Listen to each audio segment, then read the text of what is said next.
Presenter kelahiran Palembang, Helmy Yahya memberikan teguran pada konten kreator Willy Salim soal rendang 200 kg yang hilang saat dimasak di Palembang. Helmy Yahya menyayangkan narasi yang dibuat Willy sempat membuat timbulnya citra negatif pada warga Palembang. Dalam sebuah video yang diunggahnya, Helmy Yahya tegas memberikan teguran pada Willy Salim sebagai kreator konten. Anda mungkin tidak sadar atau mungkin sadar. Apa yang dilakukan sekarang itu mempermalukan sebagian orang-orang Palembang, ujar Helmy. Bukan berniat melarang kreativitas. Hanya saja Helmy berharap kreator konten apapun itu bisa bertanggung jawab dan memikirkan dampak dari konten yang mereka buat. Jadilah konten kreator, kreativitas boleh segila apapun. Tapi perhitungkan apa dampak dari konten tersebut, ucapnya.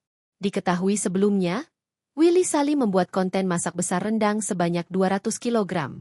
Niat awalnya adalah untuk membagikan rendang sebagai menu berbuka puasa bersama warga Palembang. Tapi dalam konten itu, Willy yang mengaku baru meninggalkan sebentar tempat memasak, rendang yang belum sepenuhnya matang itu sudah habis diambil warga.